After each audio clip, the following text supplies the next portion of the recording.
Hello and welcome to the Curated Beauty Podcast. I'm Jessica Christie, CEO of Beauty Culture Med Spa and the founder of the new functional and regenerative business, Cultured Wellness. From my start as a physician assistant to now not only being a practitioner but leading my own businesses, I've been on a unique journey through health, beauty, and entrepreneurship. Join us as we explore everything from skincare secrets to leadership lessons. Whether you're passionate about beauty or striving to balance life's challenges, this is your space to connect, learn, and shine. Let's dive in. Hey guys, welcome back to the Curated Beauty Podcast.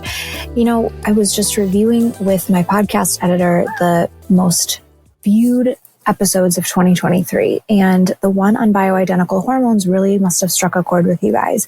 I think that a lot of that comes from the lack of information out there, and people do have a problem with hormone deficiency, and I really want to elaborate on that. I want to go with what you guys are looking for, with the information that you guys are thirsty with. So by the way, if there's ever anything that you want me to review that I've mentioned or you want my opinion on, please DM me on Instagram, beautyculture.medspa.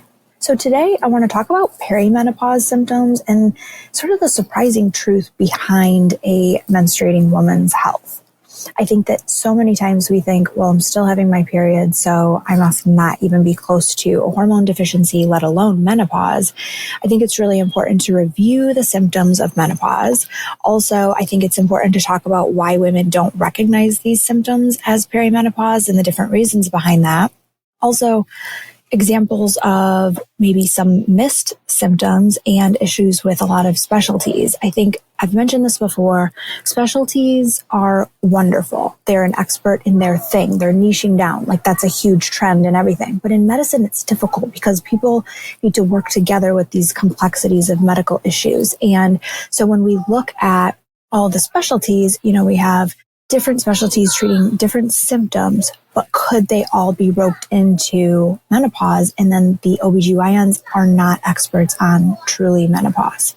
And then I really want to talk about estrogen. And is estrogen bad? Like, what are the schools of thought behind just letting yourself age gracefully, as they say, and not calling it a deficiency versus taking your life back and really looking at, from an education standpoint, what are we missing when we're not replacing a hormone deficiency or whatever you want to call it? So if you're interested in those things, stay tuned to this episode because it's going to be riveting, eye-opening, and full of a lot of quick bits of info. I hope to get this done in probably under 15 minutes. So if you're driving to work or driving to the grocery store or dropping your kids off or waiting for drop-off, great time to listen up. So what are the symptoms of perimenopause? Well, far before you actually miss your period, you could experience things like hot flashes, night sweats, difficulty sleeping, or even insomnia, which is so frustrating if you've had it. Also, the difficulty concentrating, short-term, kind of that recent memory loss, decreased energy reserve. Also, women that are starting to experience issues with hormone deficiencies all of a sudden have this emergence of bladder and urinary discomfort and more frequent urinary tract infections. Also, we have things like vaginal dryness and vaginal discharge, vaginal bleeding perhaps, which can be scary when you're getting towards the end of your menstrual cycle and then all of a sudden you have a period. Then it comes in question, what is the source of this bleeding? Painful sexual intercourse, depression, sadness, tension, nervousness, anxiety, mood swings, all of those mental kind of symptoms that I've touched on and talked about in a previous episode. And then also headaches and bloating and swelling of the hands and feet, breast tenderness, joint issues, thinning hair, palpitations, chest pains with exertion, weight gain around the abdomen. I mean, if you've had some of these symptoms, that might be an issue of perimenopause. In fact, there is a story about how Oprah Winfrey herself was struggling with some heart palpitations and seeing cardiologists, and you do not want to misdiagnose Oprah Winfrey. And so she had gone to all these specialists. No one could figure it out. And finally her trainer was like, hey, I think maybe, have you ever thought you could be in menopause? And she was like, no, I'm 46 years old. But turns out that was the source, and she was already experiencing the symptoms of hormone deficiency. So what keeps a woman from recognizing these symptoms might be from perimenopause. Some of it could be subconsciously intentional. I think there can be some shame about what's going on with our body and what stage of life we're in. And it's hard to admit that we've crossed over into I'm that older woman, because mindset is powerful. It's really common for women to feel like they've lost their value when they start experiencing menopause. It's a new season. It's like this other bookend of life. There's potentially intimacy issues, painful sexual experiences, which can really wreak havoc on relationships and marriages. That feeling of less worth and not being able to bear children anymore. Does society tell us and place less value on us, especially messages from the medical community? Dr. Marie Claire was talking about how most women, all women experience menopause, but not all women bear children. And we spend 30% of our life in menopause, if we're lucky to live that long. And so there's a fear associated with this coming, and there is the fear of what the symptoms feel like. We don't know, and no one talks about the experience positively. At least with pregnancy, not all pregnancies are beautiful and easy and whatever, but there's a beautiful thing at the end of it. And, a lot of times we focus on life with young children. Anyone who's empty nesters, you look back on your life and those years where your children are young, they're often the most cherished times of our lives. And I think that if we reframe the way that we think about menopause and all the gains that we have in that stage of life as well, and not even just focus it around menopause, but what if we could replace what we're missing and not even experience all of those things? Wow, what a powerful mindset shift. And I think too, there's the whole concept of, is replacement of hormones anti-feminist? Why don't women just want to age gracefully? I mean, honestly, that is okay. And I'm open to many, many different schools of thought. It should all be a choice. But really, when women are saying that, they're signing up to decay. And aging is a disease. And this is a way to potentially anti-age and add another facet to that wheel. And I also would bring up, why is replacement such a bad word? We replace vitamin deficiencies and abnormal thyroid levels. Of course we would. But why wouldn't we replace hormones that fall off? I also think that there's another powerful thing with women not, just like Oprah, not associating the symptom with perimenopause because they're still regularly menstruating. Also, doctors have not started associating these symptoms. And so if they're not bringing it up and potentially bringing up the possibility that these symptoms are from this, then how would a woman know that this could be from hormone deficiencies? And when they do go to see their doctor with these chief complaints, they are not evaluated for hormone deficiencies. It is like pulling teeth to get someone to pull a panel, but I think it's because they don't know how to adequately look through and dissect what these labs show, bringing in other functional lab tests to really look at the whole picture of what's going on. And then comes in the issue of how to replace them safely and efficaciously. Okay, so anyway, I really think that there are many, many reasons, and it's a heavy subject of why women don't potentially recognize that these symptoms could be the beginning of menopause or in the midst of, because it's a long ongoing process. So I look at the missed symptoms. We have Oprah again as that experience, just had no idea that this is associating the two things. But there's also, like I said, issues with specialties. So when you're seeing so many different specialists for different issues, insomnia can be chalked up to stress, or you could be sent to a sleep disorder clinic. Many of these women are then put on sleep aids and then get addicted to them when we're not addressing the real cause. And if they could just become hormonal optimized in the setting that that's the primary cause, they sleep through the night for the first time, and it is game changing. I recently just got to Florida and did not sleep well the first night in our rental. And I don't know why, because I literally manifested sleeping in a bedroom where the ocean waves crash onto the shore. And that was my white noise. And I had that last night. I have no idea. It could have been my 82-pound dog, my puppy, trying to I don't have his crate yet. And so he was trying to sleep with me, and that didn't go so well. But anyway, if you don't sleep through the night, you are a different bird. You are not yourself. And so think about all the women that are suffering with those sleep issues because they're not hormonally optimized. Of course, you're going to reach for a sleep aid because you're desperate for change.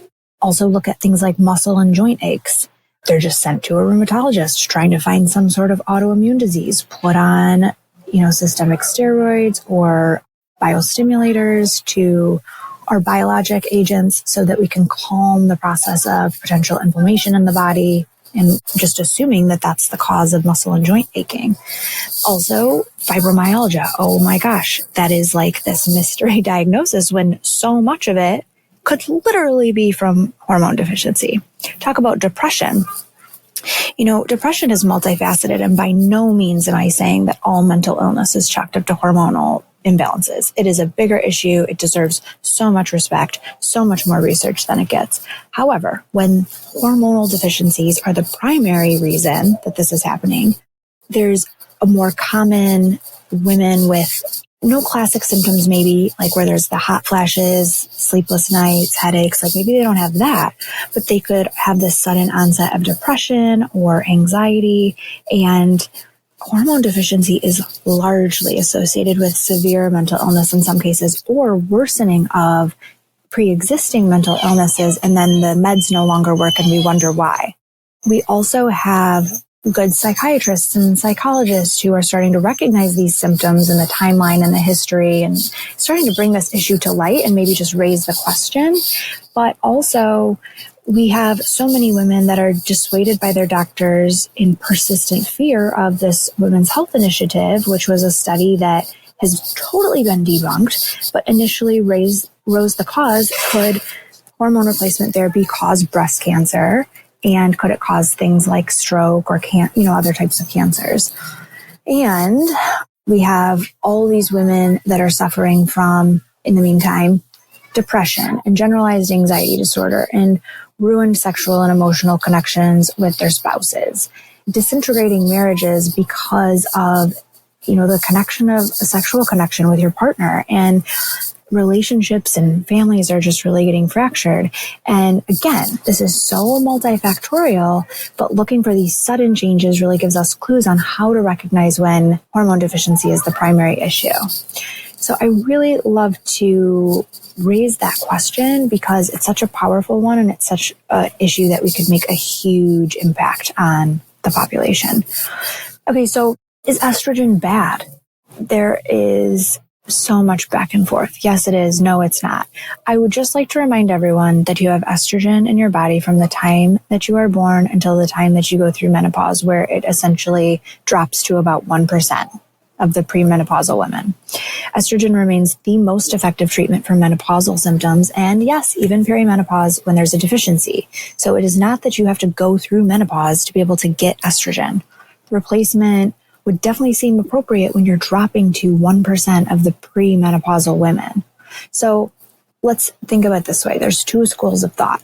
Resist the patriarchy of calling menopause a deficiency. So there's this book, Menopause, which is called A Positive Approach, and then there's one called Women in the Crisis in Sex Hormones, and both proposed natural remedies, exercise, more calcium for your bones, a healthy diet. But what is a healthy diet? There's so many different diets for different people, and our soil is just super depleted, which is why we're seeing hormonal issues more and more.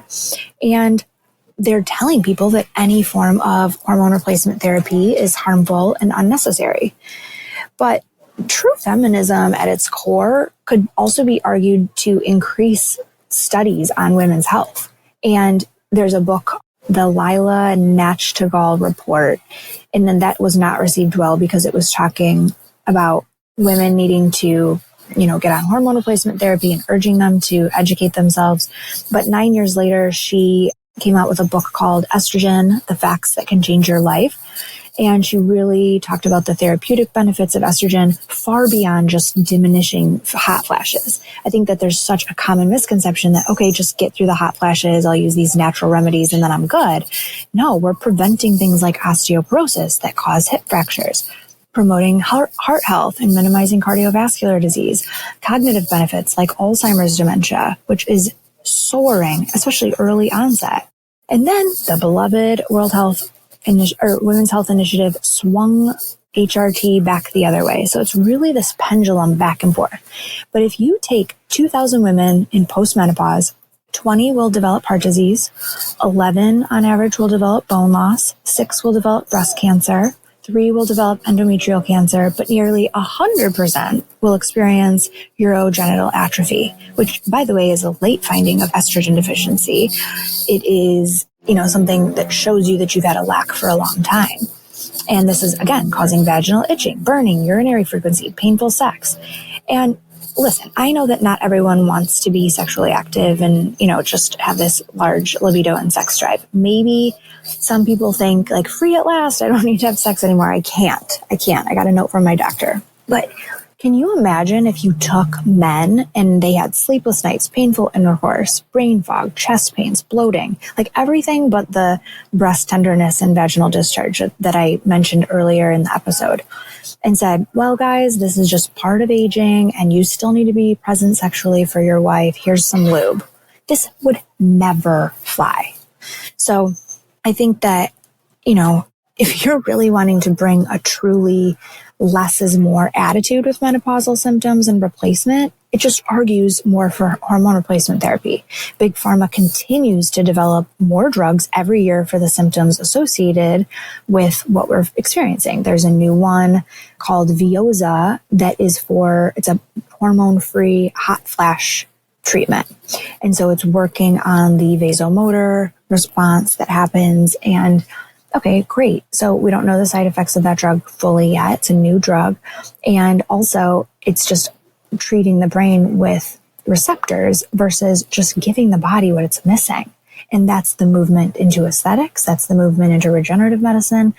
And I really believe functional medicine as well. Your body is smart. It knows how to heal. And sometimes when there's a deficiency, if you give it what it's missing, it will correct itself.